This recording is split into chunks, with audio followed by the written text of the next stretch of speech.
Table Talk Thursday, episode 53.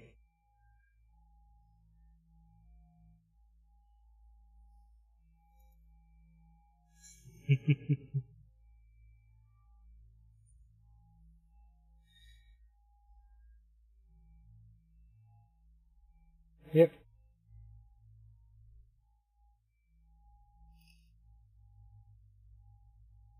Yep.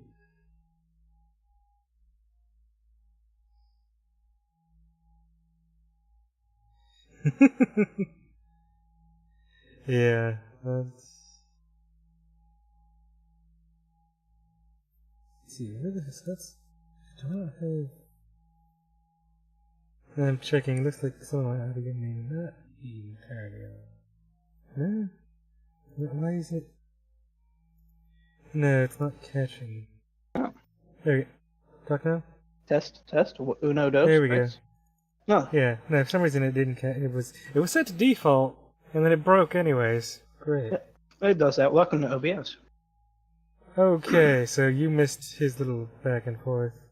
Yeah, and you missed like the whole welcome to tabletop. Welcome to Kenneth's hosting and streaming on my account because I'm in Dallas looking for a new place. Yes, we have we've gone back to a bit of an older style of our show. Ironically, considering we were talking.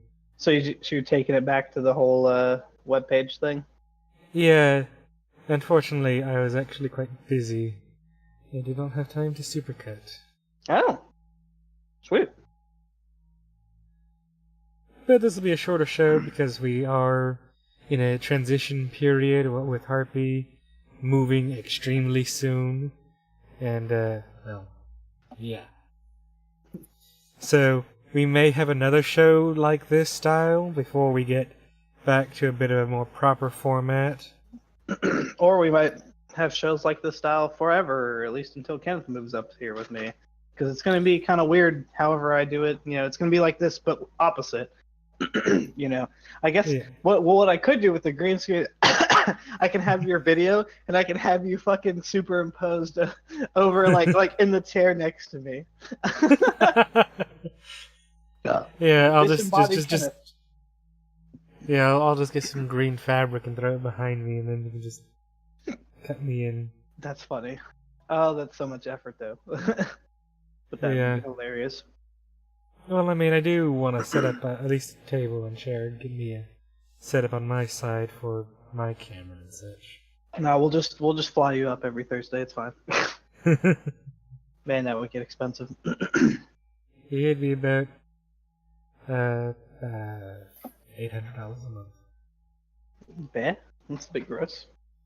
Yeah, surprisingly for the few 30-minute trip it is between Dallas and Houston, it's $200-something on average. A little ridiculous, actually.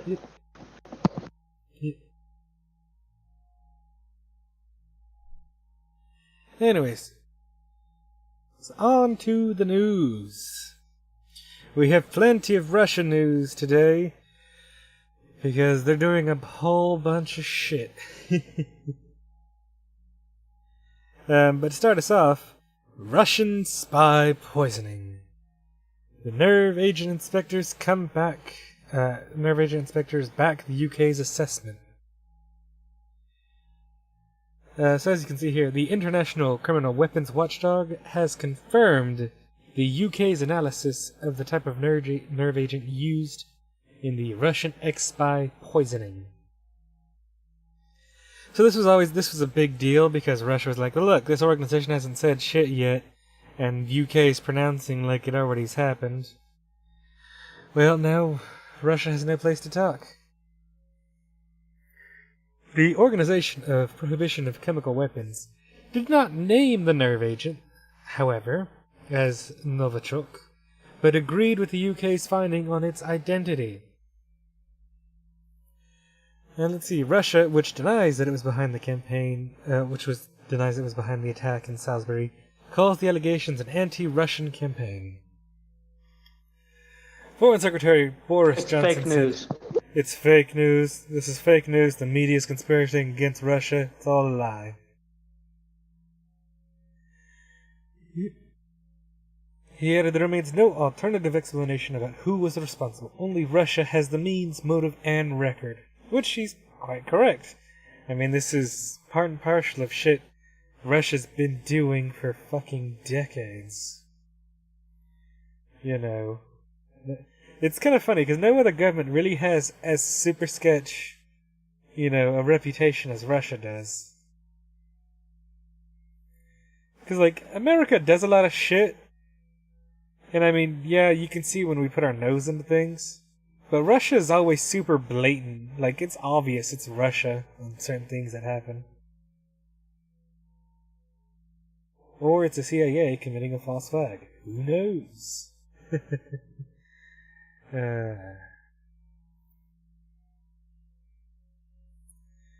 Anyways. But Maria Zakharov from the Russian Foreign Ministry said in allegations in relation to poisoning of Sergei and Yulia Skripal were a clear anti-Russian campaign, the likes of which we have not seen in the world for a long time in terms of its scale and lack of principles. So she accused British authorities of ignoring the norms of international laws, principles, and laws of diplomacy, the elementary rules of human ethics. Elementary, my dear Watson. It's elementary. People don't have rights. Haha. A team from the OPCW visited the UK on the 19th, 2 weeks after the Skripals were found slumped on a park bench in Salisbury and taken to a hospital. Mr. Skripal was discharged from the hospital on Monday, but the 33-year-old has said her father is still seriously ill. And here's a picture of Sergei and his daughter. So wait, one of them is alive? They're both alive. Really? I thought they died. Yeah. No, they both live. It's just they probably won't live too long. Because I mean, it is a nerve agent, so it's a high likelihood of death. If the nerve agent didn't kill them like within the first hours, then I think they might be reasonably okay. Nerve agents usually, when you're exposed to it, fucking conspiracy grade nerve agents like this one, they usually kill within like a relatively short period of time. Not really. Actually, this one in particular. Well, there would be no point in, like, if you're trying to assassinate people so they don't get information out, why would you give them time? I mean, if you're going to assassinate people, you would just shoot them. Well, you just use a chemical weapon to make it look like somebody else did it, except they use specifically Russian chemical weapons for some reason. No, but when Novichok was being developed, there was a story about it of a person who exposed Russia for doing it, and he actually worked in the lab where Novichok was developed, and he got exposed to it. Mm. And he was alive for quite a few many months. He was, I mean, by like the end of it, he was just a shell of a human being who couldn't do anything. Mm-hmm. And basically it killed him, but yeah. So what's interesting is it was the dosage made them pass out, but then they're still alive. Like maybe they didn't give them a high enough dosage. Because again, if you're going to covertly kill people like this, like they're supposed to die from the nerve agent. Nerve agents they're slow and painful, but they're still relatively quick. I mean, like Agent Orange and shit. Whenever it's originally dropped, and what else? What's that really mean when that's banned, like globally? Something. VX? Yeah, it's something X. Yeah, probably VX. It actually kind of fast. Mm-hmm. Well, it reminds me of the whenever Russian agents or somebody covertly assassinated a person. Remember I think this happened in like the 70s or 60s. Mm-hmm. where they actually used like the tip of an umbrella that had an auto injector that injected somebody with like polonium-232 or something. Which is a radioactive thing that slowly degrades and kills your body. No, well, polonium-232 is a bit more dangerous than most. I think it killed them very quickly. Within like a couple of days to a few weeks, if less. But it was interesting because they built this assembly inside like the metal tip of like an umbrella, Mm-hmm. and then the The guy lightning rod tip or whatever I think is what they're actually supposed to be for. And the guy like poked a target with him, and he felt like a pinch, but he didn't really think about it. And when they looked into it, they pulled out this tiny little like BB of and it held the radioactive material that killed him. I was like, God damn.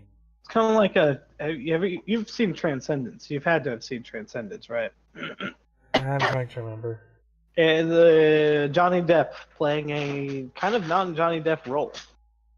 With the computers and the taking over the world and the nanites and the things. No. Really? That's depressing. Good movie. I don't watch movies too often. Apparently not. But yeah, no. What happened was don't ruin it for me. I'm not ruining it for you because it's like literally like the first scene. Johnny Depp gets shot by a bullet that contained a radioactive material, and then he starts dying. Because that's the plot of the movie. That's exactly what happens. That's they stop in reality. Back to reality. Yep. Oh, there's gravity. God damn it. Why are we like this? Anyways, so Novichok was invented in Soviet Russia. With the obviously Russian name. It was developed in the 70s to 80s. Novichok's existence was revealed by chemist Dr. Vil Mirzinov in the 90s via Russian media. By Asimov. Data search. He says the nerve agents were designed to escape detection by international inspectors. Interestingly enough, for the Skripals who were attacked by this agent, apparently they found a thick gel-like substance on the door handle of their home, and basically they say that's probably the method of infection. Weird. Man, there's this odd goop. Did a slime attack our house when we were away? It's like, oh, what the fuck is this? This is relatively obvious. Mm-hmm.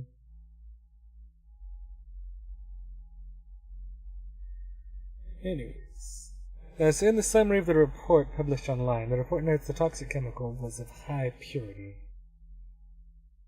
AKA probably made in a lab and specifically for that purpose. Yep. Anyways, so the UK has called for the UN Security Council to meet on the report likely to be held next week. And the Security Council, being the useless fucks that they are, and with Russia having a permanent member seat, will do nothing. Pretty much.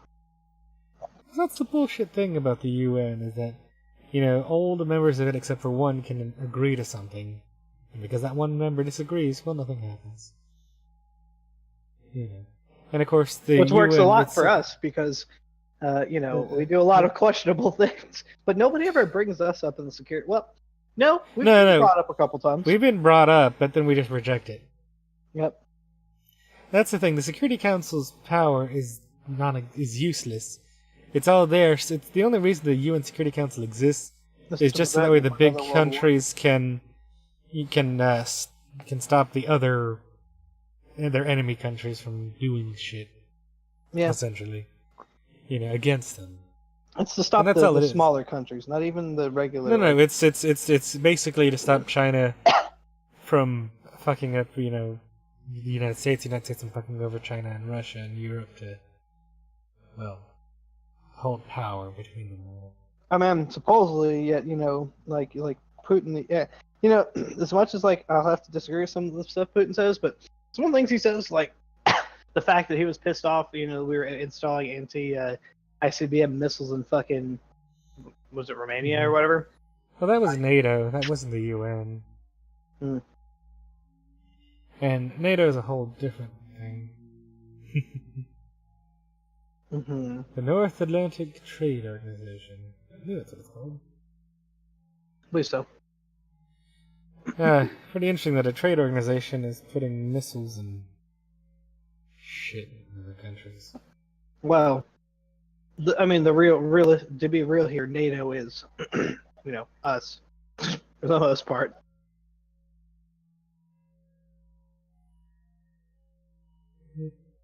Yeah, it's the North Atlantic Treaty Organization. Okay, so that makes more sense. Not trade, but treaty. And treaties are for defense normally.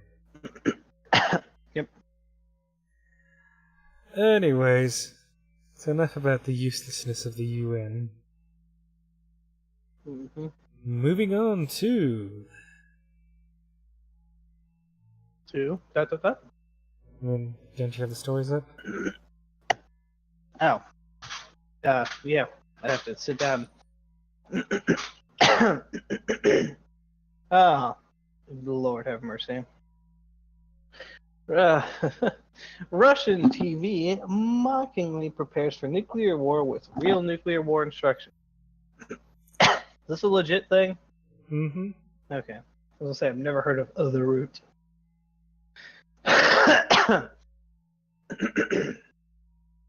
The news clip was supposed to be a joke about how Russia is gearing up for a nuclear war with the United States, except the potential for an actual nuclear war exists.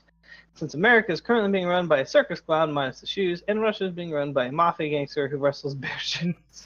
God damn it, the memes. Russian state-owned TV news channel Vesti 24 ran the unfunny segment instructing residents on how to stock bunkers with water and basic foods should one cited Twitter bashing from America's president actually turn into a real war.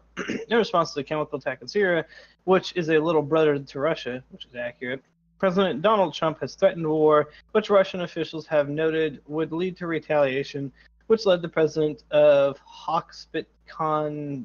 Wait, what? I don't. Yeah, I assume they're just making fun. Yeah. Oxford, Kansas, or something. I don't know. But to tweet Wednesday, Russia vows to shoot down any and all missiles fired at Syria. Get ready, Russia, because they will be coming. Nice and new and smart. Like in quotes. You shouldn't be partners with a gas-killing animal who kills his people and enjoys it. I mean, that's relatively he's an idiot accurate. because his tweets.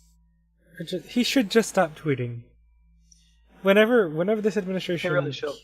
Whenever this administration came into being, freaking intelligence agents across the world were like, "We love Trump and his tweeting because it gives us an instant, up-to-the-minute idea about one of the most powerful people in the world is thinking and wanting to do at any moment." Pretty much. Anytime his jimmies get rustled. They're like, we don't even need real agents anymore. You're all fired. Pretty much. It's like you rustle his jimmies a bit and he tweets about it and, well, that's what he's gonna do. That's on his agenda. Guys, that's planned for that. Mm-hmm. I mean, shit. He tweets out information before it gets to his fucking, cabinet. And then he has his chief of staffs and everybody else scrambling to be like, is this now current U.S. policy? Is this what we're doing? Well, it's like the people, they got fired. The one dude who was like, I didn't even know I was fired until I fucking read the tweet. Yeah. Yeah. Anyways. Well. Anyway, I think the president of Backwash, Texas is enough joke. Yeah, hey. Hey, man, what's funny? George Bush is even better than this, and he's, just bashing Trump and, fucking... George Bush makes some semi-intelligent... he said some intelligent things. I don't think so, really. I mean, for the entire 8 years of the Bush presidency, I mean, it was just a shit show. It's not the Trump-level shit show, but it wasn't good. It was a shit show, but it was... It was fun. No, it was better. But no, I mean, he goes out and he speaks, he does public speaking and all this other shit. He actually says some intelligent things. I've, listened to some of the things he says. And, walk around on stage, not can't read off the teleprompter. Yeah, he could memorize his speech, which then still shows denotes some level of intelligence. But I Or mean, quality American education. yeah. Well, I mean, and when he spoke to let's think about it this way. When he spoke to the constituents, aka the citizens of the United States of America, he was speaking, mainly to us, and like addressed pretty much almost everybody. Like, and I feel like Trump's, just kind of out there saying things, and he's not really addressing really anybody. He's just saying things to say things. Well, I mean, like, And I half of the shit he heard. says doesn't even matter or isn't even relevant to anything. No, I mean, I heard one of his recent. Because he's been doing these fucking campaign rallies. He's already president. He's already won. He's been a president. He's been in office for a year. And yet he's still doing essentially campaign rallies in all these states. He's like, when is he gonna get off the fucking campaign trail and get to work? But anyways, That man I heard him. That man doesn't know a day of work in his life. Who the hell is calling me? Is this my mom? This is my mom. Hey. Long story short, this guy, the beginning of the program, a mocking tone about war fears, as pictures of nuclear explosions played in the background. Newscaster said the real panic isn't here, but across the ocean, suggesting the Americans are terrified of a war with Russia. I mean, little column A, little column B. I think the world is terrified of us going to war with each other because, that would be a disaster. I mean, I think they're worried about us going to war with Russia. I love the top comment here. Never prepare for nuclear war. Only a fool would choose to live in the aftermath of that. Yeah. I'm just like, oof. For a moment, I was googling. For a minute, I was googling info about how to survive nuclear fallout, and the more I read, the more I was like, "Fuck this! Vaporize me and everyone I love." Yeah. The news station warned of the catastrophic conflict between the two superpowers and recommended that people buy salt and oatmeal, noting that they can last a long time on the shelves inside a bunker. The anchor then explained that the shelf life of powdered milk is 5 years and sugar can last 8. And then showed a video of a person cooking pasta in a bomb shelter because all of this is quote unquote funny. The That's weird. Yeah, well, I don't know whether the. See, I haven't actually seen the clip, but I mean, from how it sounds like it either could just be a Russian attempt at humor, and of course we all know Russians are humorless bastards, unless they're drunk. Or it could be something else. Shit. I'm trying to connect my headset back so I can listen to this voicemail. But anyway. But yeah, no, it's definitely weird. Weird. Either that or it's Russian propaganda, or both. One of the two. Or all of the above. Yeah, probably both. Yeah. Shitty humor and propaganda. Anyways. Moving on to... So this is actually really, really bad. So Russia has figured out how to jam U.S. drones in Syria. I'm gonna go on a limb here and say that's not very hard to figure out. I don't know. I'm sure at some level most drones use the same wireless technology because it's gotta use something that can go across the world and have like milliseconds of lag time basically. Mm-hmm. So the Russian military has been jamming some U.S. military drones operating in the skies over Syria, seriously affecting. Does Russia have drones? Yeah, I would imagine so. I never hear anything or have seen anything about them, and I'm like a big, I'm not like an ultra military buff, but I'm a, pretty good like feature weapons kind of like military buff. I would assume most countries with a reasonable military budget would have at least a couple drones. I mean, I'm sure they're not that expensive comparatively. I googled Russian military drones, and all I see are reports of what we were talking about. Well, Uh-huh. I mean, maybe the defense contractors who manufacture them can't sell them to certain nations. Obviously, because then it would be a breach of like probably some DoD contracts at like what is it? Yeah. God, I can't. National security. Yeah. There you go. However, the Russians began jamming some smaller U.S. drones several weeks ago, after a series of suspected chemical weapons attacks on civilians in rebel-held eastern Ghouta. The Russian military was concerned that the U.S. military would retaliate for the attacks, and began jamming the GPS systems of drones operating in the area. Senator Ben Sasse. So hold on. So it's jamming GPS signals for drones. I wonder if that affects their equipment too. Well, probably. Because I think the like GPS satellite network is just generic.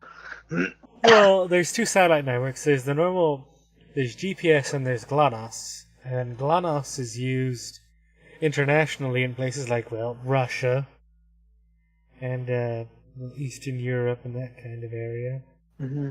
And then standard GPS is used pretty much everywhere else. Yeah, I don't remember why GLONASS existed. Probably a Russian cosmonaut program. I don't know. Sounds like a Russian space program. It's got some sort of. Oh my god, the fucking Russian name for it. What is it? Global Naya Navigation Sputnik Vaya Sistema. It's literally GPS in Russian. But like the Russian name of it is just like... Yeah, but that's literally, it translates to almost GPS. Like it translates to Global Navigation Satellite System. Yeah, exactly. Which is, it's pretty much GPS, yes. Operator is Roscosmos, and it is, of course, the origin of countries, the Russian Federation. So it is Russian version of GPS. It was developed in... Well, I said it was. No, we said it was used by them. I didn't. I was like, I'm pretty sure. I meant it. Well, it was made by them. But yeah, that's why they use it. Yeah. It was built in '76 by the Soviet Union, and then launched beginning in '82, and the system was completed in '95. Pretty good. In 2001, Vladimir Putin made the restoration of the system the government's top priority, and funding was increased dramatically. It is now the most expensive program of the Russian Federal Space Agency. Hold on. I'm going to keep going. I'm just going to take this because she's being annoying. Piss me off.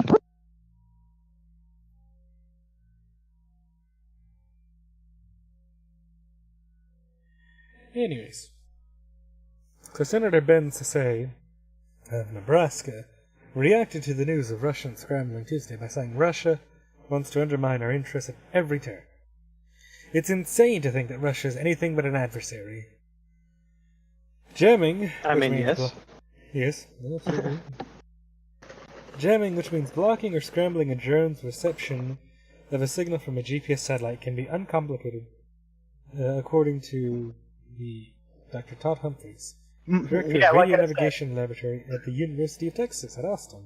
It's not something hard. It's not something that the world probably doesn't know how to not do. Apparently not. Apparently GPS, yes, it says GPS receivers in most drones can be fairly easily jammed. Yep. Humphreys, an expert in spoofing and jamming of GPS, warns that this could cause a significant impact on U.S. drones, causing them to malfunction and even crash. He's an expert in what? Spoofing and jamming of GPS. I'm just like, I'm sitting here like, what? Why are you an expert in that? And you're going. Well, he's the director of the Radio Navigational Laboratory at the UT of Austin. Oh. Still though, it's just kind of funny that he's like, yeah, I'm like really good at doing things that I shouldn't be doing.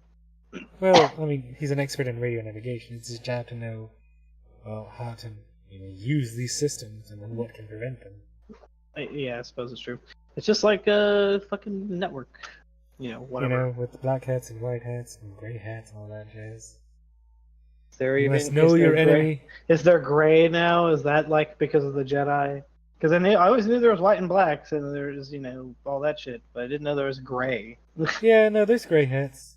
Mm. There are people who just do shit for money, but they're not. They can be malicious, but they're not always malicious. Yeah, it's like wherever the money goes. I thought that was still like closer to black hats though, It is close to black hats because it's like chaotic. Anything is a black hat. Yeah, it's pretty much like chaotic neutral, essentially. Yeah. Woo! I know where I fit in. Just call me Gandalf the Grey, bitch. That'll be my handle. I'm sure Apparently it's already there Russia. Yes, apparently Russia's been jamming drones for a in while. eastern for quite a while. It was first caught on in eastern Ukraine 4 years ago after the invasion of Crimea. So obviously, they're talking about us being afraid of like doing shit. They're obviously afraid of us bombing the shit out of them. Well, not even just us. It says here, he said the jammers were initially detected as faint signals from space, bouncing off the Earth's surface. The jammers had a pretty significant impact on the UN surveillance drones that were attempting to monitor the area, grounding the fleet for days and halting intelligence gathering from the air. Which basically makes sense because the UN's there to be like, look, clearly there's some shit going down in here and we need to keep an eye on things to make sure shit doesn't happen. And of course, if they prevent the UN from doing their job, well, that means they get away with stealing massive amounts of land and making a fake fucking voting to secede from its own country and opening up a pathway to the Black Sea. A lot of shit. A lot of shit. But anyways, that's where I'll leave it here. Russia's jamming drones in Syria. I think this might be a Russian drone picture, maybe. Russia's resurgent drone program, but like the Russian drone is kind of a joke. Like none of these Russian drone development program, they're basically beyond smaller versions of what we have. Like from one of the pictures I'm seeing, they're so small that they could carry like maybe one bomb, and it would be the bomb basically. It's suicide bomb kind of stuff. Whereas we have full jet fighters sized drones, the Predators. Yeah, no, drones are pretty damn large. Yeah. Well, they carry any tons of bombs or missiles or whatever really. They literally can carry everything. Also, they have extended fuel tanks too, so they can fly around. I think we can get drones across the world relatively quick too. Like because there's no human in there and there's nothing. It's literally just all aeronautics equipment. You can make it lighter, and they can also put a giant engine in it, so they don't have to worry about splattering a human inside of it. Something like that. something G-forces something, not giving a fuck. Oh, also, it doesn't need life support equipment if you want to take them to stratospheric levels. So, yeah, all of the above. Anyway, world's first electrified road for charging vehicles opens in Sweden. No, Kenneth, fuck you. I'm kind of curious how the hell this road's gonna work. I mean, there's a video here. You gonna roll the video? Or roll the video. I'm rolling the video. Okay, I'm gonna watch the video too.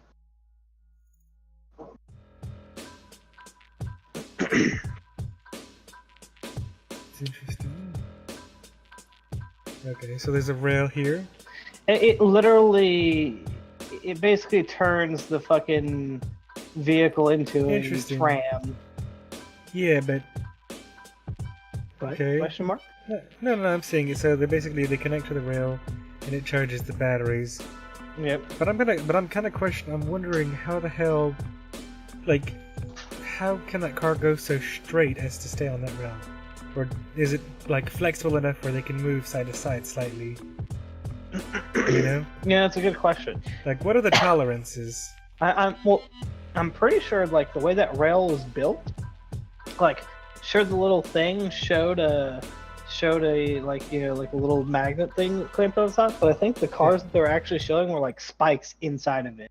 Literally, it turns your car into one of those, like they showed in there, the little electrified race trail, like racetrack things, Yeah. where that's all you can be in, basically. Because I know it says. Also, if you notice, like the cars had to be outfitted with like a stupid ass contraption for it too. So, Well, you know, I'm sure it'll shrink down as the technology gets better. oh, I know, but I mean, like looking at this feasibility wise, I don't see it being feasible in its current form. It would be Well, much clearly more. Sweden seems to think so. It'd be much more efficient to just like include, like force get each gas station to include like one, charging station or whatever, fast charging station specifically. Well, you'll need a couple rather than just one. Well, you know what I mean, but Because I mean, still. because the country wants to go like reduce the reliance on gas by 90%. Oh, well then shit, fucking, then do it the other way around. Go 90% charging stations and 10% gas. You have two gas pumps. Yeah, except the problem with doing a switchover like that without like having the supporting, I guess, infrastructure and having, the vehicles and stuff is that like again, my whole thing that I tell you, even if you offer tons of rebates and all those sorts of other shit, you still have so many old people that'll never want to change and never want to sell their car because we have that even today. Actually, in Sweden specifically, electric car ownership is actually really high. Sweden is a country that is on top of the electric car movement. The people of Sweden really do care about their environment and really want to move away from fossil fuels. And they are It's also Sweden. moving. Yeah, and they're putting their money where their mouth is and moving to those systems. Mm-hmm. So, and of course, like all things like this, it's going to take time because, to change your systems around and such to what your goal is. But that happens with anything, and it'll get done in time. Mm-hmm. Realistically. It'll happen when we're old enough to move over there and just live there. With your Tesla and my Tesla question mark? Mm-hmm. Am I getting a Tesla now? Is that what I'm doing? Probably not. Sure. So apparently it says here, so the energy is transferred from the two tracks in the rail, of the rail in the road, via a movable arm attached to the bottom of the vehicle. The design is not dissimilar to that of the Scalatrix track. Although, should the vehicle overtake, the arm is automatically disconnected. So basically, if the vehicle makes to turn and shit. When the vehicle stops, the current is disconnected, and the system is able to calculate the vehicle's energy consumption, which enables electricity costs to be debited per vehicle and user. That's kind of weird. That's neat, but I guess there's a like government control box inside of each car. I was to say because having the rail measure it wouldn't work if there's multiple people on the rail. You just see energy drop. Well, I imagine it's just like whenever your thing connects, it logs that probably the box itself, and then it measures the distance you've gone along the rail. Yeah. And then when you stop or disconnect, it's like you've gone this distance, and you spent this much. You have now paid the government $1. One, whatever the fuck. I think it's and your Kroger. battery is now 10% more charged or something. You could have just stopped at a gas station, you fuck. Or a Fuck it. Why bother? Yeah. That would honestly make electronic driving, I guess, more feasible if they found a better way to do that. It would make the supercharger network, getting car chargers like that would probably be fine. I mean, for trips and shit, it does add time because. Well, yeah, the superchargers and stuff like that does that. But I'm saying, to make this work, for a mostly electric environment, would be nice because then you can, in theory, as you're charging while you're driving, you can go further. Although, on the flip side, how batteries work, if you're charging them while you're using them, they usually, shortens the life of any battery by a lot. Well, it depends on the battery. I think it does less for, nickel, cadmium, or whatever. But for lipos and stuff like that, it specifically does really bad. But on the flip side of that, the only good batteries, I think, what do cars use? Do they use liquid polymer? No. No, I don't think so.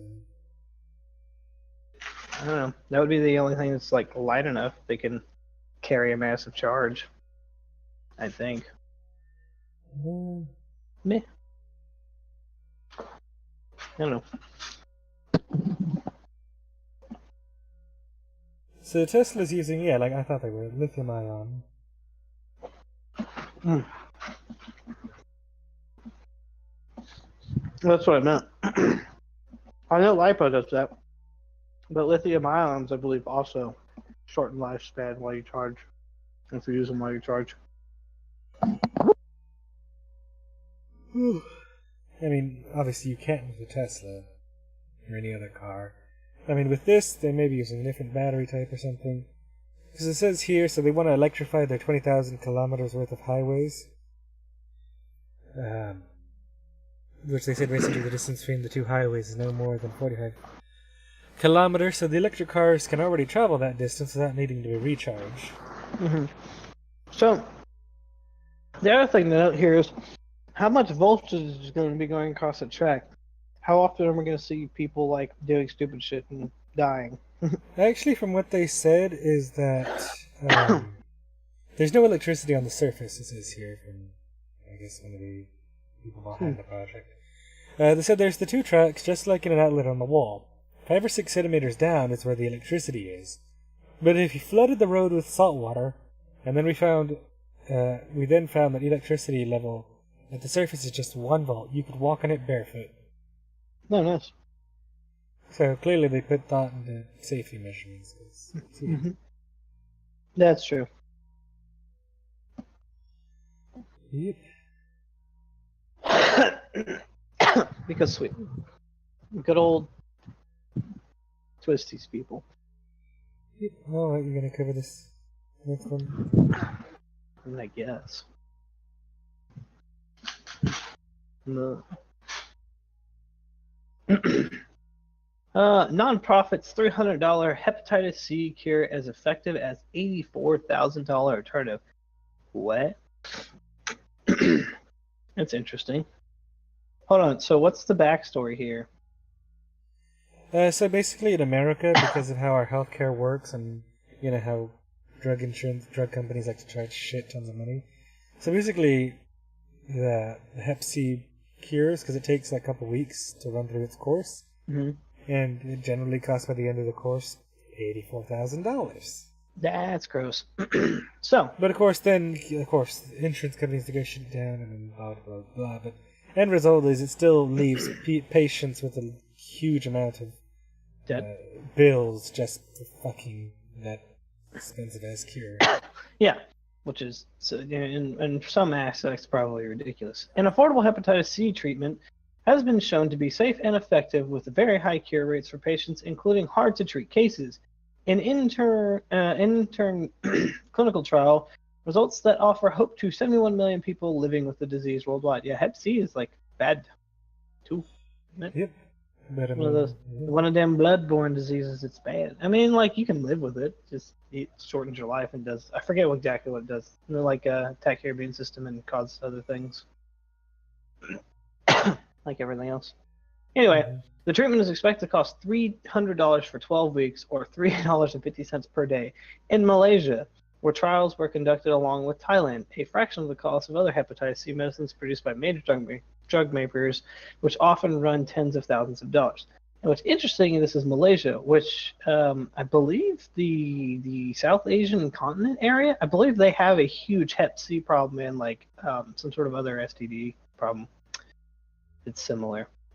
It's also weird. Well, actually, India makes a lot of drugs. Does it? Yeah. Yeah, India's presently like the world's pharmaceutical. Yeah, but they're not a bunch of asshats. Well, they can be, but not like our people. Our people are like fucking like the what is it? The EpiPen. Yeah, let's fuck everybody. Yeah, and I mean that's just greedy CEOs wanting more money.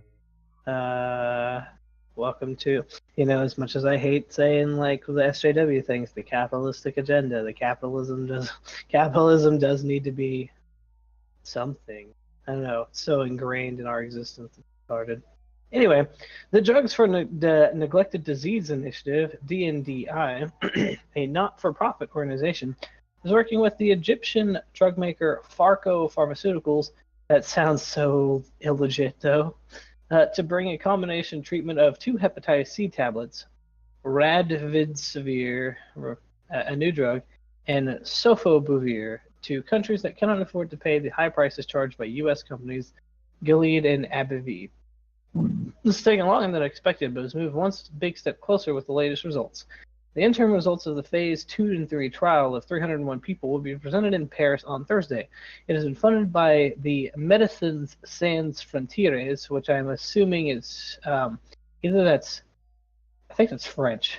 It's either French or Italian. Which one? The Médecins Sans Frontières, I believe. That's Doctors Without Borders. It's a French organization. Oh, is that actually Doctors Without Borders? Yep. Huh. There we go. Sans Frontiers. One of DNDI's founding partners, which also include France's Institut Pasteur. Well, if I would have read on, it is French. I knew it. I'm glad I'm able to pick up on those things anyway. DNDI said 97% of patients were cured after being treated with a combination pill for 12 weeks. Even hard-to-treat cases, such as people with HIV or liver cirrhosis, showed very high cure rates of 96 and 97, respectively. So yeah, that's fantastic. So Hep C is an autoimmune thing.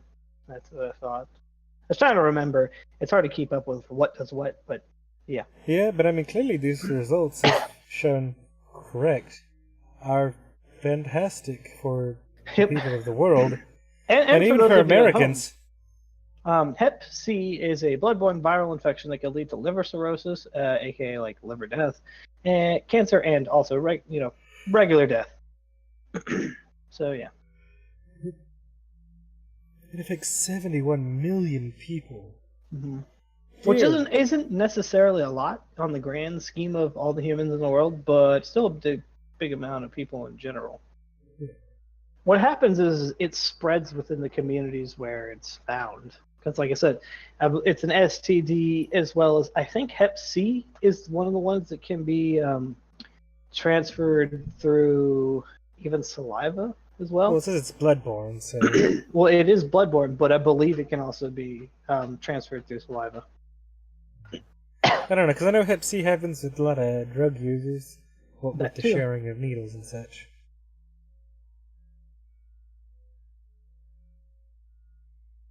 Anyways. So there you go. Well, here's talking about the prices here. So U.S. drug maker Gilead has lowered the price of its Harvoni tablet and other medicines in lower and middle income countries, but it's still too high for governments to roll out mass Hep C treatment programs. Harvoni now costs $48,000 for a 12-week course in Malaysia, $12,000 in Chile. Gilead's previous Sovadil treatment cost $1,000 a pill, or $84,000 over 12 weeks. And prices tended to vary around the world, and of course are the highest in the United States. Which it's kind of ridiculous, because this is ridiculous. Gilead's come under pressure from U.S. rival AbbVie, which launched a new Hep C medicine with a shorter 8-week treatment, still at the cost of $26,000. So they're doing in fucking Malaysia and Thailand $300, what they're charging us here between $26,000 and $48,000. Hell, if I was somebody with the Hep C, I'd be like, I'm gonna go to Thailand for 12 weeks, and it'll be fucking cheaper still than this fucking medicine treatment. Yeah. Or I'll just pay for the full round of 12 weeks of medicine and just take it back to the States or something. There you go. Because this is fucking ridiculous. A little bit. Apparently the United States has 3.4 million cases of Hep C. That doesn't sound very fun. We have a lot of the Hep C. Yeah, so we got a little video here about members of the Oklahoma State House sparring over the measure to fund education. Well, I would bring it up. Madam Floor Leader, Thank you, Madam Speaker. Here it Please is. recognize Representative Williams for a Okay, motion. never mind. This is a 9-minute video. I will not bother with this. I will not bother with this. I'll just go through the article. So, for those who don't know, a lot of teachers are going out there and protesting in multiple states. Yep. Most notably Illinois recently, and now in Oklahoma, to fight for higher wages and such. Because turns out teachers don't get paid a lot of money. Which we knew. Which everybody knows. Yeah. And the teachers are finally getting organized and fighting back. Yep. Oh no, they might unionize, which doesn't. Which some they already are actually have unionized. Yeah. That's why they can do that. So, plot twist: Texas teachers aren't allowed to protest or unionize or stop school. Yeah, well, I don't know about that because there's a teachers union, and I know a bunch of the teachers in the school district are a part of it. Kelly's a part of it for some reason. That might be true, but if you look at one of my teachers shared the law as a part of Texas State, where they can't, they're not allowed to have like an institutionalized day of whatever, like they can't strike or whatever. No, well, fuck it. Fuck the law. What are they gonna do? Arrest all the teachers? It's not that; it is instant grounds for termination. What are they gonna do? Fire all the teachers? I mean, yeah. I mean, if you had half the teachers in this state fucking protesting, they couldn't fire them all. I mean, they could try. Then they wouldn't have any teachers to teach all the students, and then I mean, they already have that problem almost. Yeah. Some places, actually, in a lot of places. Meh. Anyway, so House Republicans were on their way to a quiet end for a tumultuous legislative week. Until Thursday, a rookie lawmaker walked straight into the left. So the Democratic... I don't know. I can't do metaphors and shit. So the Democratic minority was going through its daily ritual of moving to suspend the rules to bring up bills to the GOP majority that the GOP majority has no intentions of hearing, when Representative Ryan Martinez, a Republican from Edmond, decided to challenge Representative Corey Williams, a Democrat of Stillwater, to a verbal duel over the Senate Bill 1068. It's time to duel. Sorry, I had to. A measure that would repeal capital gains tax exemptions for state-based assets, which would add, I believe, 100 and some odd million to the state budget, allowing them to properly pay teachers. Who would have thought they could do something useful? Holy shit! It turns out debating with this person did not go very well. Williams, one of the most skilled and acerbic orators in the House, soon had the gallery roaring, which was exactly what the Republicans did not want as the legislature adjourned for the week. I love this. So Williams like, thanks for the questions. We can do this all day if you like. We can do this all day. So SB 1058 was originally a Republican bill. It has become a rallying point for the demonstrating educators and their supporters. It could generate as much as $100 million in additional revenue by repealing a state capital gains tax exemption, but at the expense of some high earners, business interests, farming, and ranching enterprises. So basically, the rich people would have their taxes increased a touch. On capital gains, which is gains from investments and other things. Anyways. But the GOP House leadership will not hear the bill, and Democrats have been trying to force a floor vote on the measure. Apparently they've just been trying to force the vote. Thursday's attempt would have ended with a routine vote against the motion to suspend, but Martinez asked if he would question Williams on the bill. He repeated the GOP talking point that the legislature should not repeal the exemption because it was adopted by a vote of the people. This happened in 2004 in State Question 173, an omnibus tax package whose chief feature was an increase in the state cigarette tax. And then Martinez is like, so to be clear, we'd rather protect the power structure in this building then give the people a voice in how we pass taxes and revenue-raising measures. Seems slightly fucked. And Williams said the only thing being protected were Republicans who don't want to have to vote on the capital gains tax bill. So I guess it's kind of like that. You get to hide behind policy and procedure even though we can bring bills straight to the floor. Anyways. So basically, Oklahoma teachers are getting fucked over, and I think they actually do have a pay increase coming. I think they actually did get another bill passed for payment, but they're looking to get more funding inside the classroom, which, as teachers may know, is very difficult to do. Yeah. That's stupid. I'm having this problem where Facebook actually won't let me log into my other accounts for some reason. It's like, oh, you've made a misspelling with your account, you've like your email account username, and I'm like, no, I didn't. They're literally just one number off of each other for a reason. And Facebook's like, it's okay, we correct it for you to the one that's your account. I'm like, they're all my account. Stop this. This is madness. Anyway. This is awful. That is fucking madness. Jeez.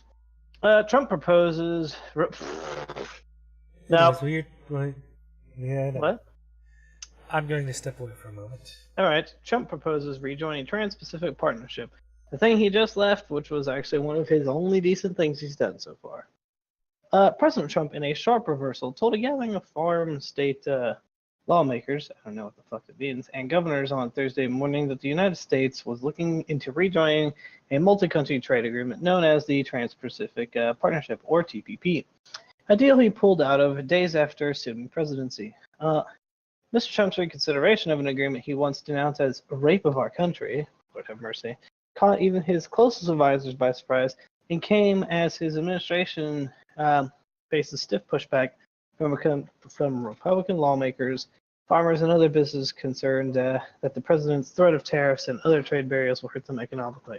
Pro tip: some of those weren't threats. Some of those were just kind of actualized. Like I used the story about how my family had to do with one of those tariffs. You know, the tariff on the Canadian paper was surprisingly enough actually like it kind of hit us because of the fact that we print newspapers, and apparently the people we print newspapers from deal with specifically Canadian newsprint paper or whatever. But anyway, so our rates went up and stuff. As well as we've covered the whole Chinese trade war, how we're raising tariffs, China's raising them back in response, and it's just a fucking pissing match. It's ridiculous. So anyway, Larry Kudlow, Mr. Trump's economic advisor, said in an interview on Thursday with the New York Times that the request to revisit the deal was somewhat spontaneous.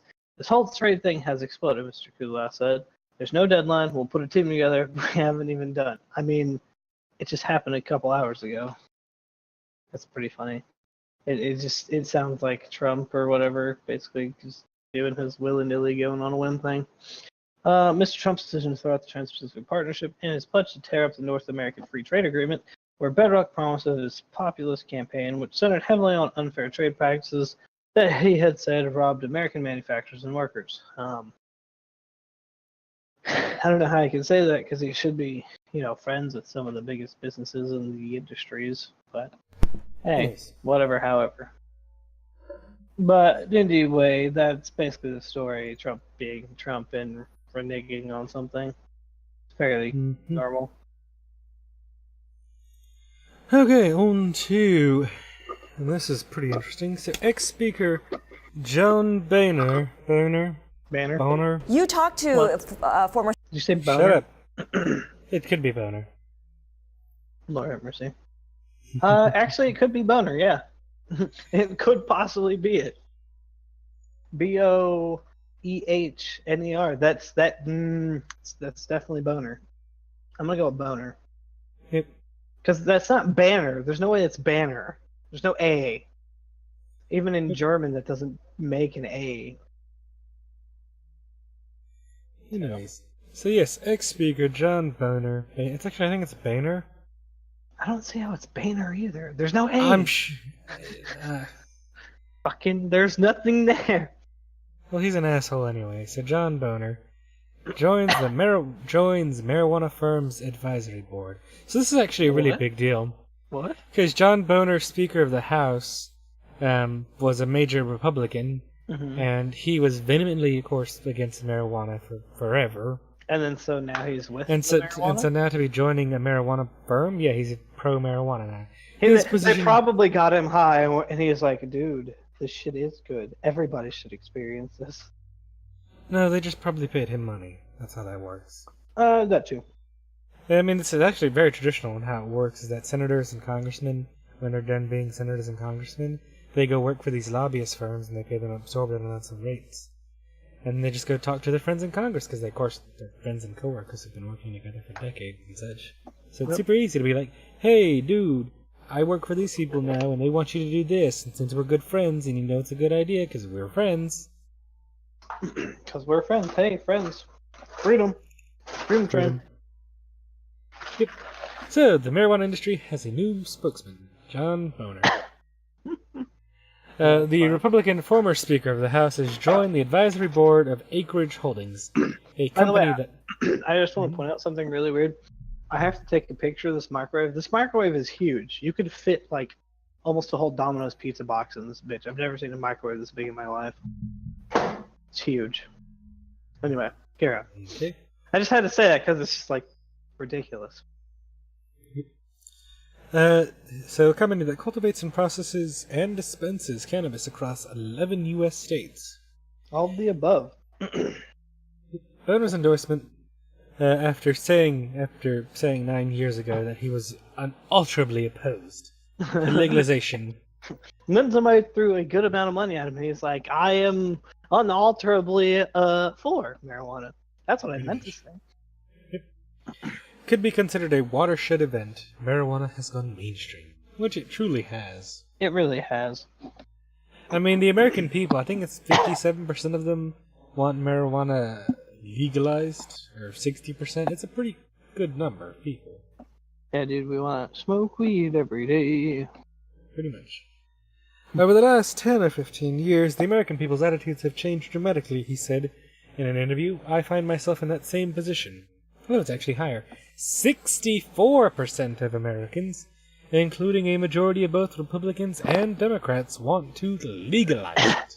My fellow Americans, I come to you tonight saying, we've got to legalize weed, woo! I mean, that would be Clinton. Yeah. So that's the most since the pollsters began asking the question since 1969, when even then 12% of the population favored legalization. Only 12? Yeah, only 12. But this was in 69, of course. So. Yeah, but wasn't that the hippies? I guess that's because all the old people that are like fucking hippies, not going to NAM and shit. Yep, so in 50 years, 52% of Americans have jumped on board. Keith. I mean, give it another 30 years and every fucking person in the country will be on board, except for Congress. Or most specifically the Republicans. You know what sucks? It's like, there's a lot of old people that like smoking weed. Yeah. A lot of old, white people that are rich and powerful. Like, in our own community, I know a number of people that like the marijuaners. And it's like, they don't fight against it getting legalized, though. I think they would like it to be. They gotta be hush-hush about it. Then again, our entire, fucking community as a whole is just drugs. All the drugs. So, former Massachusetts Governor William Weld will join Boehner on the advisory board, which holds 35 licenses for cannabis businesses in the United States. Well. For John Boehner, since he was Speaker of the House in 2011 to 2015, which he resigned amid an increasingly fractious Republican caucus. Since then, he served as a board member for the tobacco company Reynolds American Inc. and an advisor for a global law firm, the Squire Patton Boggs U.S. LLP. Anyways, so It says here, we view this advocacy that we get from these two gentlemen as immensely positive for the industry, says George Allen, Acreage's president. Politicians are a sign of watershed moments for the industry, according to Van Ajmahan, an analyst for Beacon Securities Limited. I mean, it's actually just good news that these politicians have joined on with this medical firm, because now that they're getting in with lobbyists and big business, that means shit will actually happen, because big business wants shit now. And imagine if, and especially if, like, the problem with big business wanting legalization of marijuana is that basically the only thing I can see happening is that, like, big businesses like tobacco corporations turn marijuana into tobacco V2, because really the big deal, yeah, which is a problem, because then, like, because right now, like, you know, apparently was it you who talks about tobacco corporations being the biggest funder of the, you know, stop smoking campaigns these days? I don't know. I don't know. Somebody said that, and I believe that's actually accurate. And it doesn't make sense because it obviously hurts their own business, unless they have business interests in, you know, the other alternatives. I'm guessing. I don't know. They are behind vaping, and before. Wouldn't surprise me. Yeah. No, but But on the other hand, like, when the marijuana becomes fully legal, it's not going to matter, because your local pothead that may or may not grow already is probably going to still be growing. Yeah, and the nice thing too is that as a part of the recreational allowances, a lot of the bills allow people, actually all of them as far as I'm aware, allow the people to grow their own marijuana, at least like a couple plants. Yep. So, you know, if you didn't want to go out there and buy tobacco from big business or your local mom and pop pot shop, you could grow your own, provided you had the seeds. Yep. To have germinated seeds and shit, but yeah. Yeah, but growing is difficult. Depends.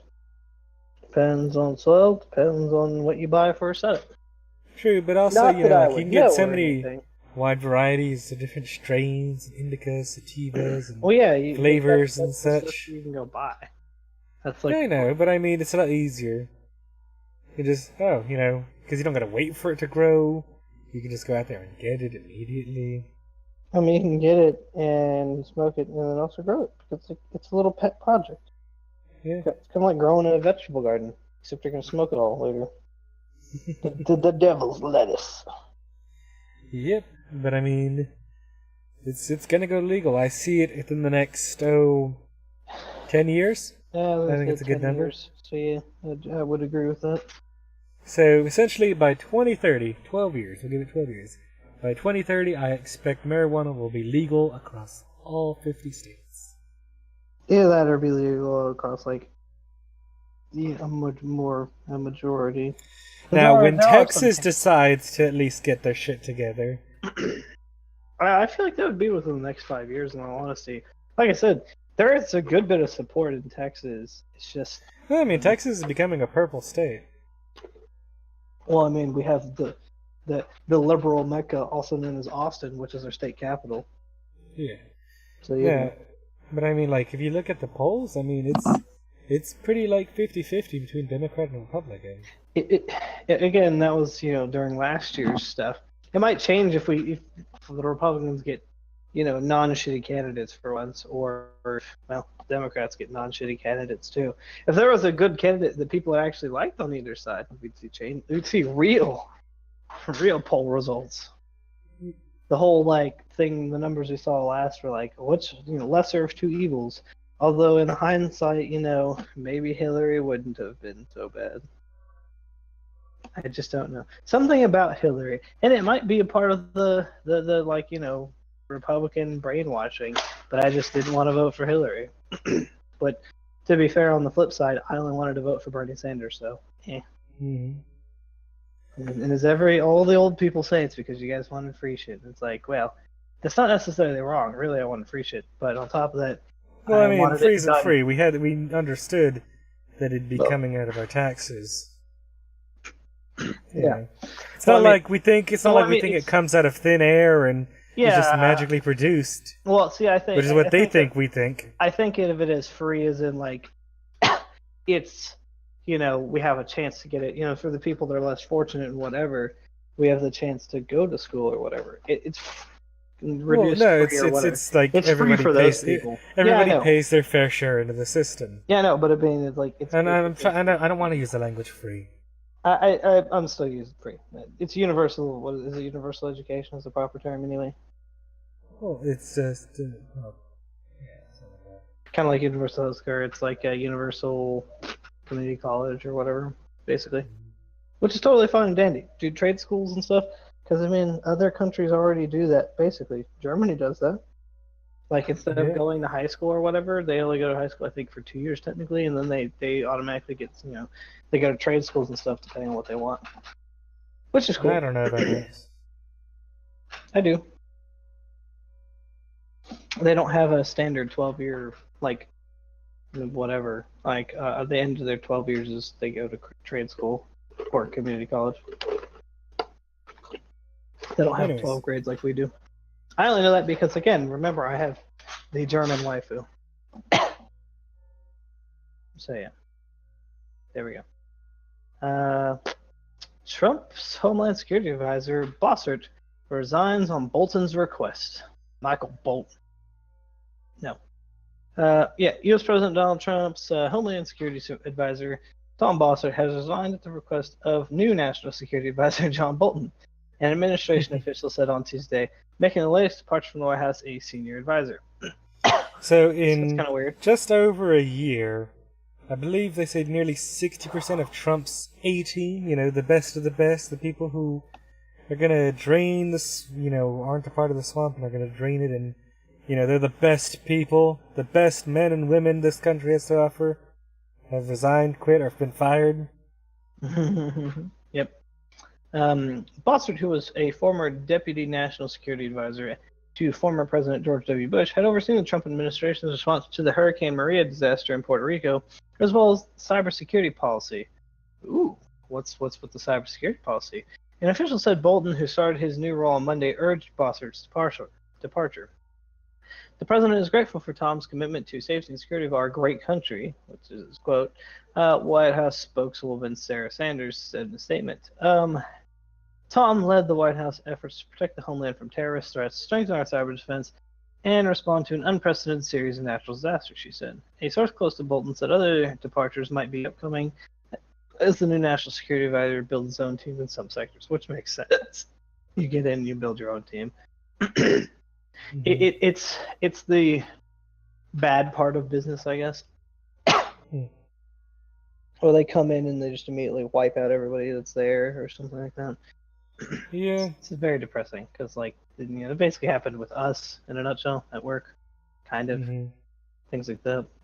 Which is dumb, but hey. Yeah. The potential purge raised concern from Democratic Senator Chris Coons, a member of the Senate Foreign Relations Committee, who told CNN that Bolton seems to be swiftly moving to eliminate or to move toward an early retirement several of the president's advisors. That's funny. I mean, at this point, the president's advisors probably do need to be gone because obviously either he's not listening, which is probably likely, or the people aren't advising him on shit because they will, get fired or something. Well, I mean, Trump put them into place. And then he's getting rid of them slowly but surely.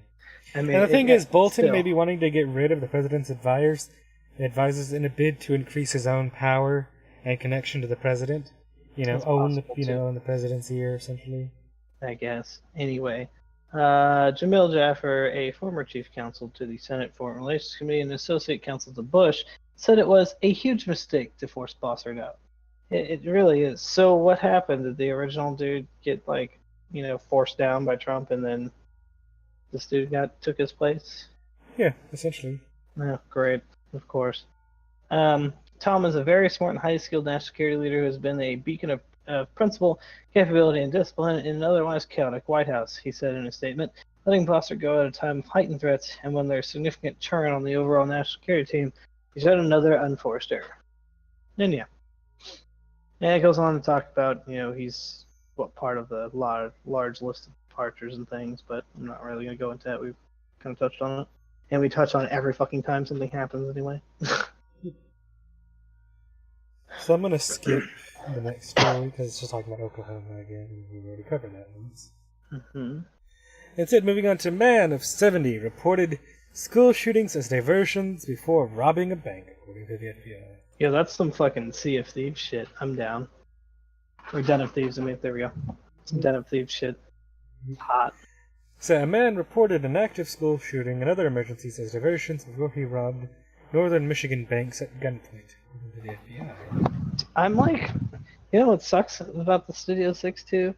Is like, there's no real pillows. It's like throw pillows. But probably because this is an extended stay suite, you're supposed to bring your own shit. Yeah, probably. I didn't really think about that. I'll know next time. I mean, it was much cheaper. It was like $30 cheaper. It's really not that bad. After I aired out the room, it's all good. My TV comes out of like the fucking armoire and like moves side to side, so I can like turn it and look at it from anywhere. Kind of cool. So here's a picture of the perpetrator who committed the crime. Oh, look, it's an old ass man. Well, he's 70. I know, but I mean, it's just kind of interesting. In one instance, he allegedly threatened bank workers with a hand grenade. William Francis Minor. William Francis. Oh no, William Bill Overbeck. William, why? I thought you survived the Left 4 Dead massacre, or you died. To not be a dick. Is named in a federal criminal complaint alleging he robbed the Huntington Bank in Empire. That's a hell of a name for a city, Empire. Yeah, it is. I think we have an Empire, Texas, too, though, or we have something similar. We have a lot of weird places in Texas. Yeah, we do. September 7th, 2016, an Honor State Bank in Lake Ann. Apparently twice. Interesting. In April of 2015 and December of 2015.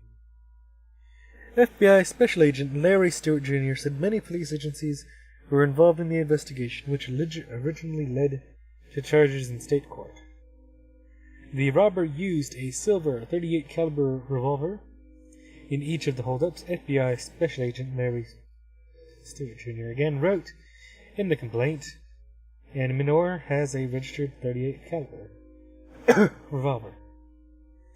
In the holdup at Huntington Bank in Empire, the robber allegedly called 911 to report a man entering a school and shot his daughter, and is shooting other people, and the call abruptly ends.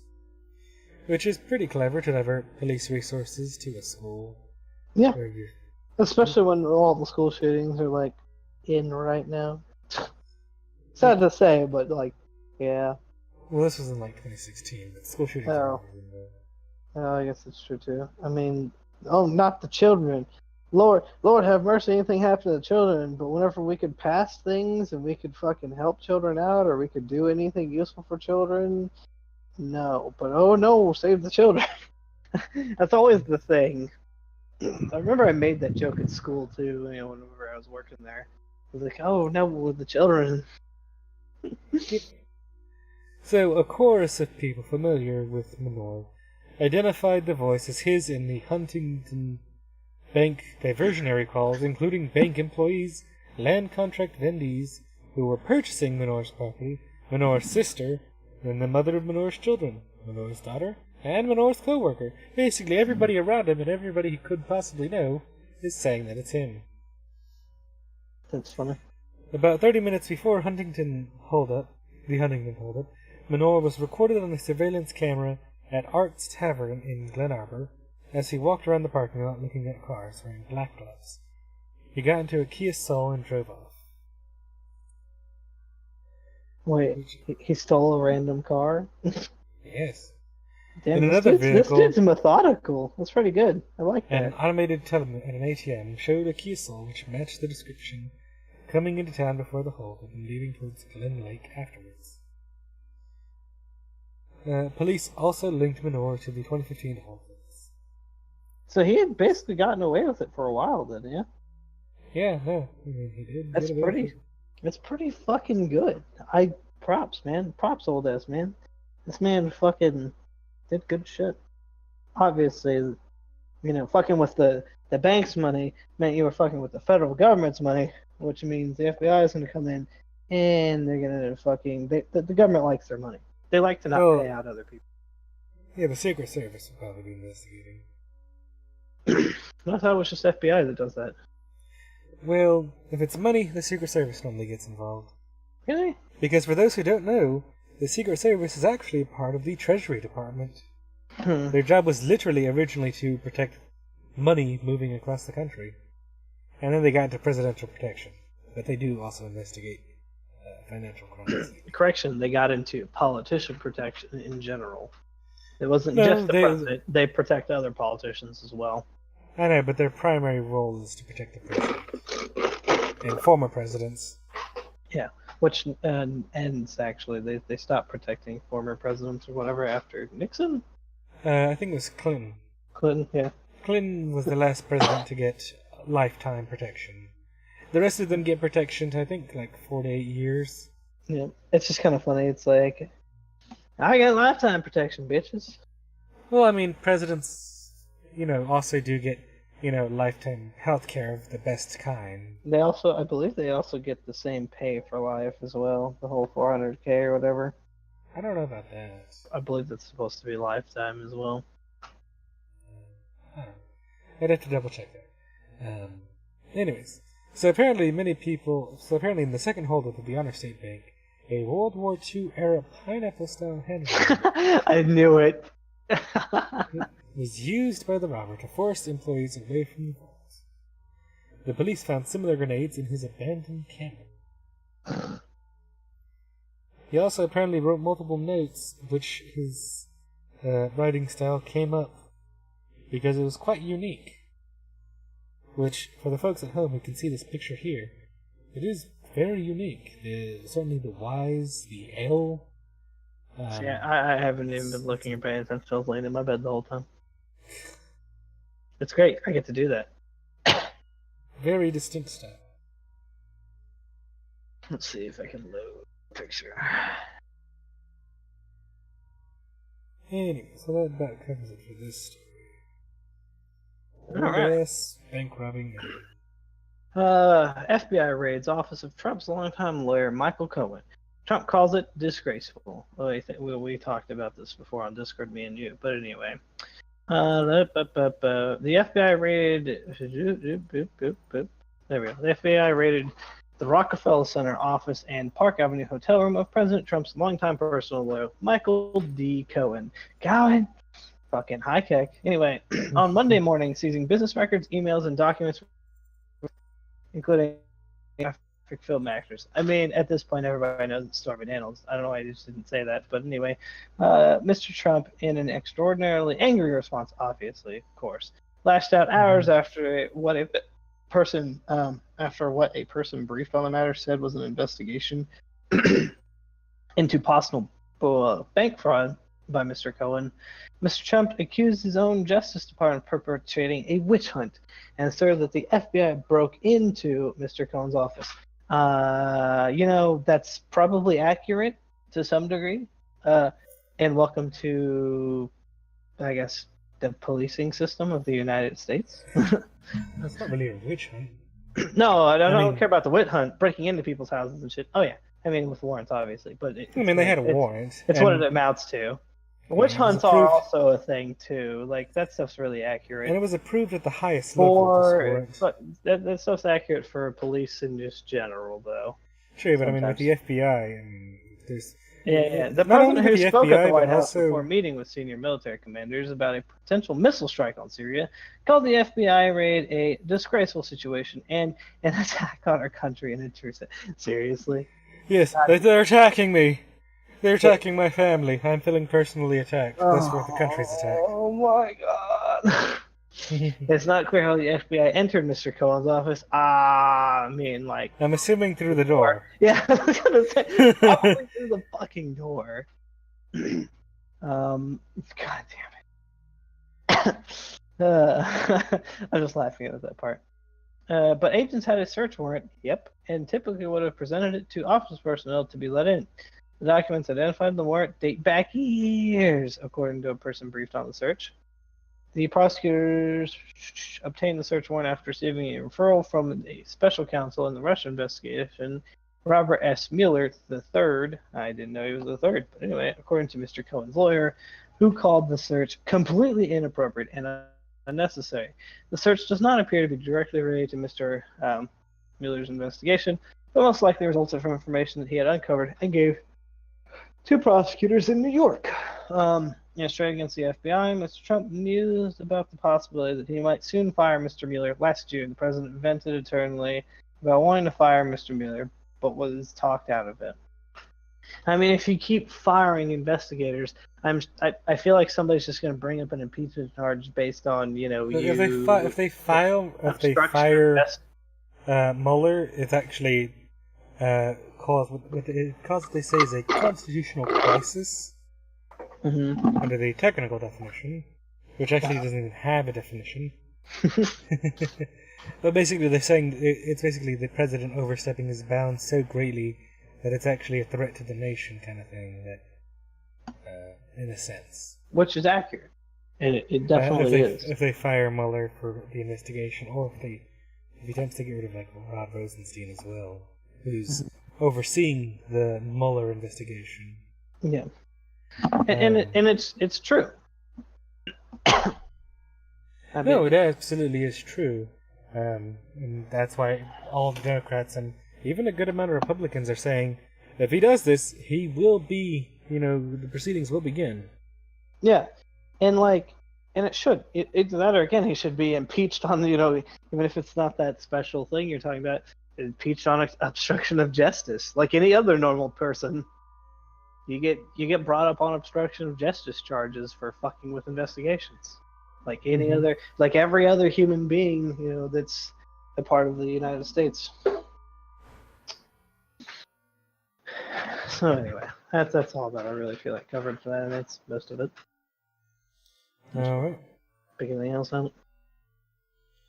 All right. So if your car is parked on this street in New Orleans, beware because you may get a little video here. So traffic cams in New Orleans giving speeding tickets to parked cars. I'm assuming the radar detector was malfunctioning or something. No. That's the worst part. It's just a shitty system. Interesting. So I'm going to roll the video here. Get a speeding ticket. That's what happened to one man who says if your car is parked on this street in New Orleans, beware because you may get a speeding ticket. That's what happened to one man who says he's received at least 10 tickets since 2011 for his legally parked truck in front of his home. The most recent was this month. Yeah, it's a bit ridiculous. So they have some speeding cameras here on the street, not at like an intersection or anything, but just on a street. And basically, you can also park on the street, in front of your house. So this guy is parking his truck on the street, and the camera's like, "There's a vehicle there.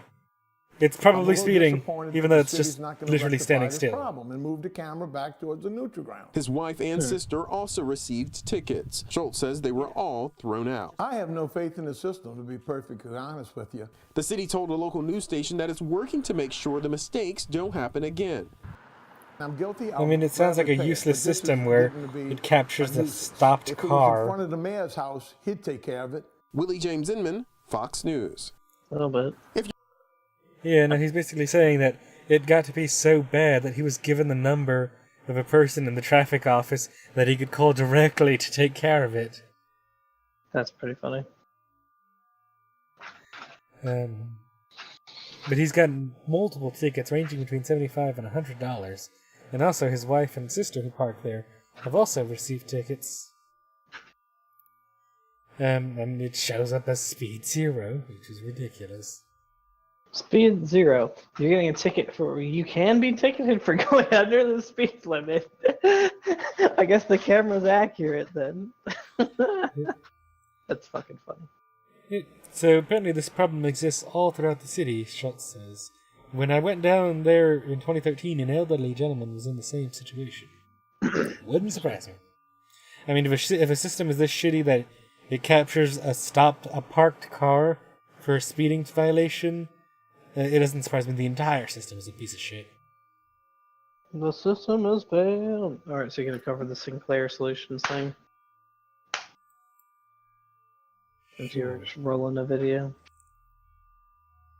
Am I? I know you were. That's why you were just talking a little bit about it.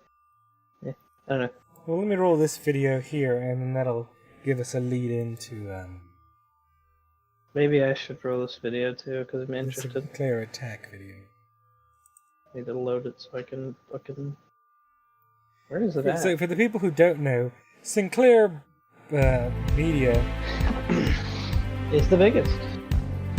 Why do I have YouTube Red? Oh, because this is the account that you gave me access to things with. I don't ever use this account. You are fake news. You are fake news. You are fake news.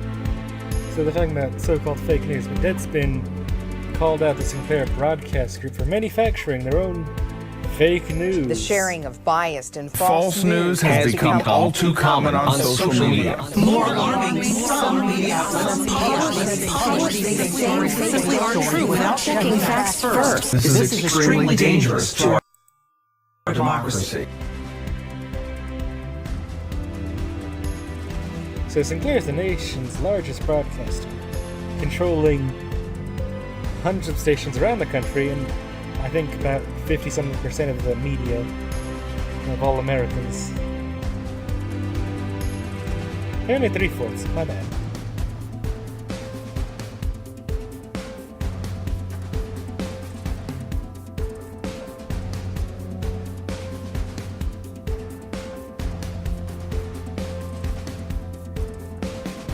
So basically what they're saying here is that, so for those who may have missed it, Sinclair Broadcasting Group or Media Group put out a story that they sent to all of their local news broadcasters to run, which, as you saw there, was just carbon copy saying how everything that's not them is fake news and that it's a threat to our democracy. But in that same setup, Sinclair is also trying to merge with Tribune Media, which would lead Sinclair to own 223 stations covering 72% of U.S. homes. They would essentially, at that point, that'd mean that's a straight monopoly. No question about it. And then they could basically tell you what to believe. And that's the gist of this, but I'm actually going to cut to here, where the Sinclair stations have released a video attacking CNN. So, the Sinclair Broadcast Group has attacked CNN on Tuesday for what it considers hypocrisy. About the chain's recent directive to local news anchors to read a message to viewers denouncing fake news. The unusual squabble is an outgrowth of attention given to Sinclair, owner of 193 local television stations across the country, and the extent of which the company orders its stations to air content reflecting its political point of view. For instance, the company distributes commentaries to its stations from Boris Ecclestone, a former aide to President Trump, and on Tuesday, linked to a 4-minute video specifically attacking CNN, was posted atop the websites of Sinclair stations. The video calls for the network's reprehensible for reporting on its directives, and said fake news message was similar to warnings that CNN and other media reporter Ben Stelter have been giving for years. I love that Sinclair is so butthurt. They, again, decided to flex their muscles and tell all of their local stations, hey, put out this video, because as if doing it once wasn't bad enough, we're going to do it again. To make it really look like we're not actually controlling the news media by telling everybody what to view and think. It's a brilliant idea. Brilliant. Anyways, this will leave it for the Japan one.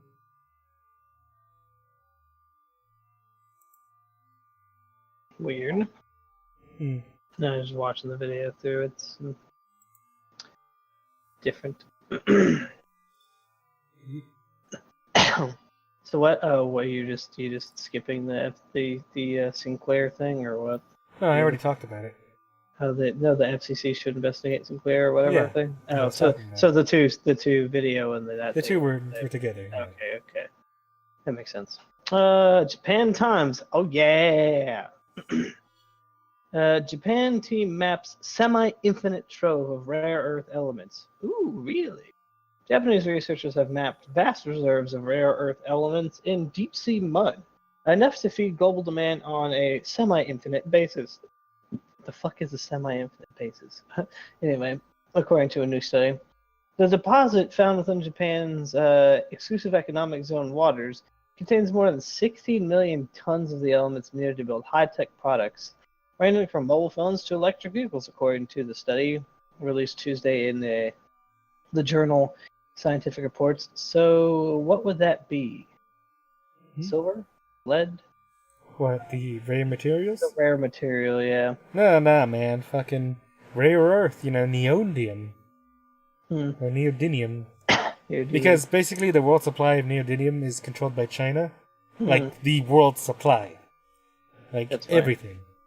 And China likes to punish people with limiting or severely restricting the supply of rare earth elements. But neodymium stuff isn't used that in a lot of that manufacturing. No, neodymium's used in pretty much fucking everything, technology-wise. Is it? Oh yeah, neodymium and other rare earths are used everywhere. Well, it depends on the other rare earths. That's what I'm saying. And it's kind of funny because Tesla's actually increasing the strain of the supply. Well, yeah, because they're using I think their batteries are made of the rare earth metals. Yeah. It's actually the motors in the Model 3 specifically. Really? Because the models in the S and the X use copper coil, but in the Model 3 they're actually using permanent neodymium magnets. Oh, that's like some basic level stuff that fucking Tennis talked about. You can use permanent magnets, permanent earth magnets. They don't have to be rare earth though. Any permanent magnet is like better and more more efficient than copper coil, standard electric engines. Well, they use rare earth. Specifically. Interesting.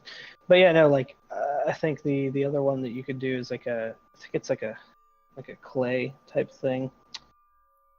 Anyway, whatever. The team comprised of essentially universities, business and government institutions serving the Western Pacific Ocean near Minamotori Island. In a sample area of the mineral-rich region, the team survey estimated 1.2 million tons of rare earth oxide. So that's the specifics. Is deposited there, said the study, conducted jointly by Waseda University's Yutaro Takaya and the University of Tokyo's Yashiro Kato. It's Kato, actually. There we go. There, among others. Finding extrapolates that a 2,500 square kilometer region off the southern Japanese island should contain 16 million tons of the valuable elements and has the potential to supply these metals on a semi-infinite basis to the world, they said. The area reserves offer great potential as ore deposits for some of the most critically important elements in modern society, it said. The report said there were hundreds of years of reserves of most of the rare earths in the area surveyed. The team has also developed an efficient method to support valuable elements from others in the mud, or to separate valuable elements from others in the mud. Nice. The world relies heavily on China for rare earths, as Ken said, with Beijing producing most of the elements currently available on the market, but Beijing has severely restricted exports. These products at times of diplomatic tension, probably like now. In 2010, for example, Japanese manufacturers face serious supply shortages as China limited the evaluations. Interesting. That came after Japan was the Chinese trawler that was involved. You're really breaking up, man. You're breaking up quite harshly. With the Japan Coast Guard near the Japan-administered Senkaku Islands, which are also claimed by China, where they are known hear me? as Diogus. Yeah, I can hear you just fine. Why? Yeah, you're breaking up really badly. Yeah, it's fine. It's like, fine. Everything you just said in the last, just a garbled mess. Weird. Good enough. Done. Great. Garbledness, yes. So this is actually fantastic news. And it's actually something we've talked about. Huh? What did you say? I said I'll show you garbled mess. Anyways. So the FTC staff warns companies that it is now illegal to condition warranty coverage on the use of specific parts or services.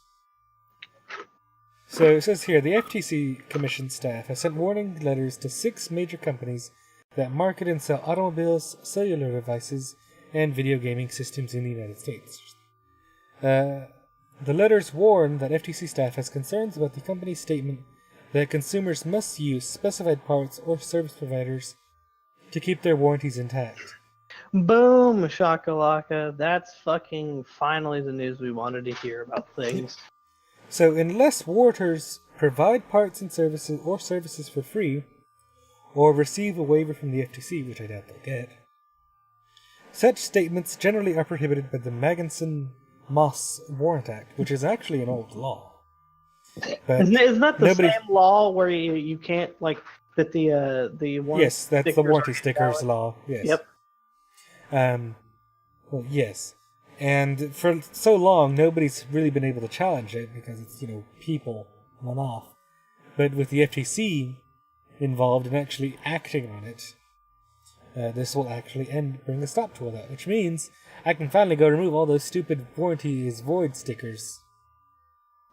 Oh my god, that means all the modifications to my car, even though my car's out of warranty anyway. But yeah, car warranties. Yep. That's cool. A law that governs consumer product warranties. Similarly, such statements may also be deceptive under the FTC Act. And they are.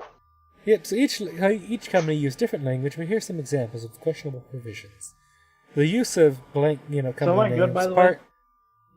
Is my voice good? Like, it's not garbled? Yeah, you're good now. I mean, I showed no ping problems, so I don't know what the hell's going on. I don't know, because I was looking at my Discord and it was fine too.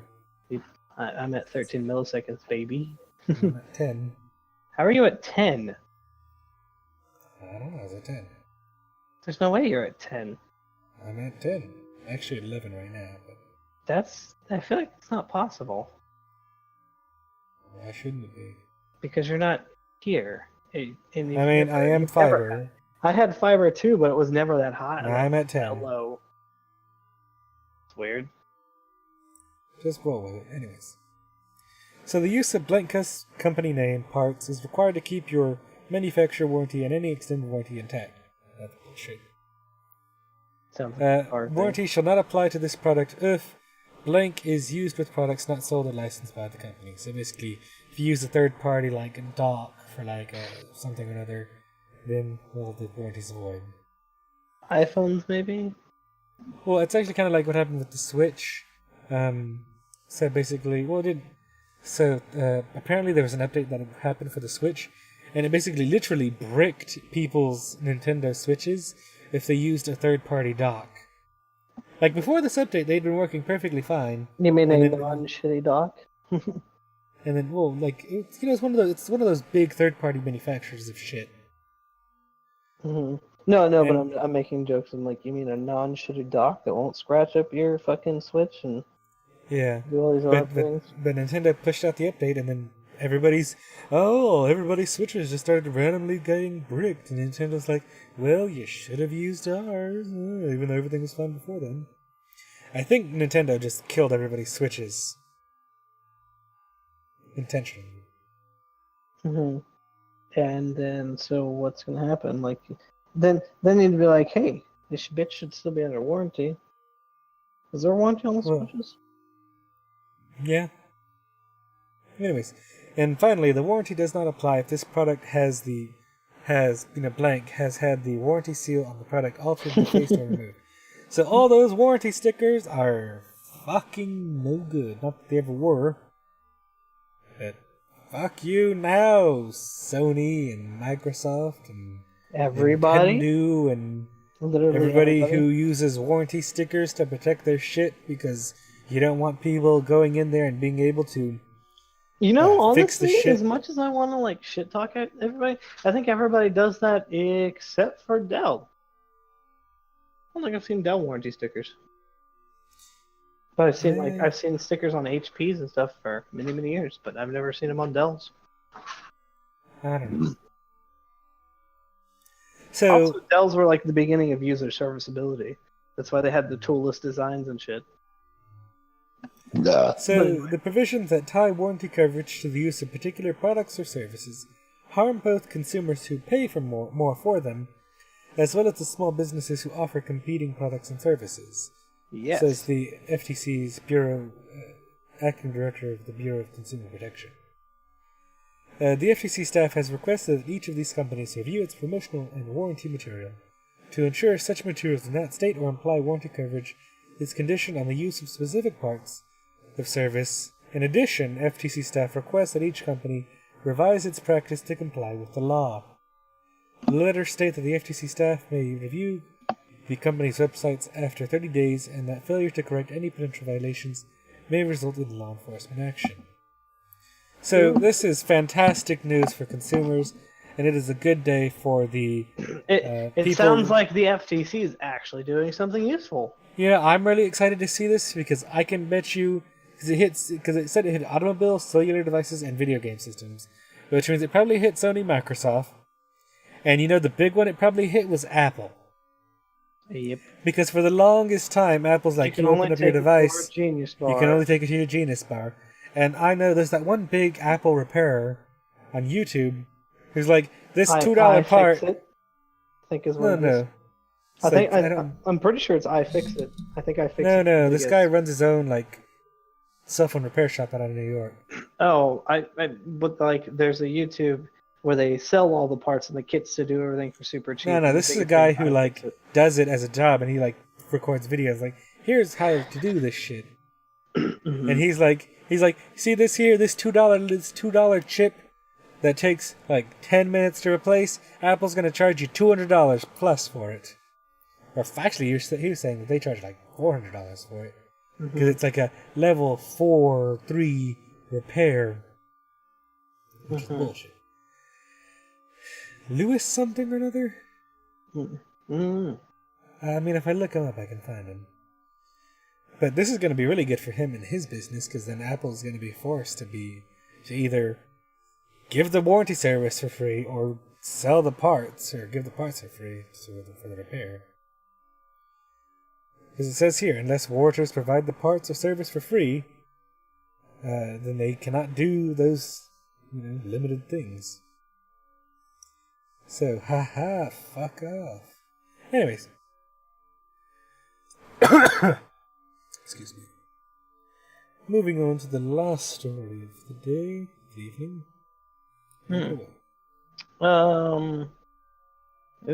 iFixit taking apart everything. They took apart a Vive Pro now. That's on their thing. Anyway, Florida woman blames cocaine in purse on windy day. It must have flown through the window and into my purse, Kenesha Wells says. Oh, Lord have mercy.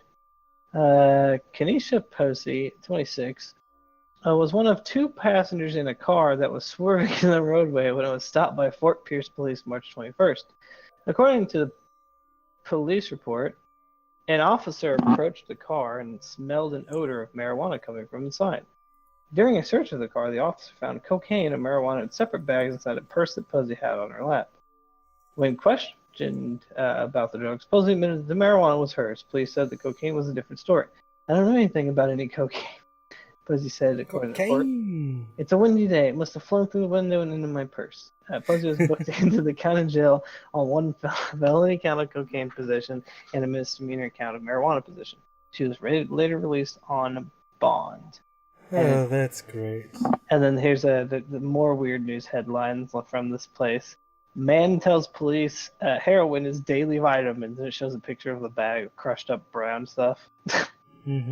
Airline worker busted with 9 pounds of cocaine taped to legs. God damn. Fucking # Florida. Alright. Yeah.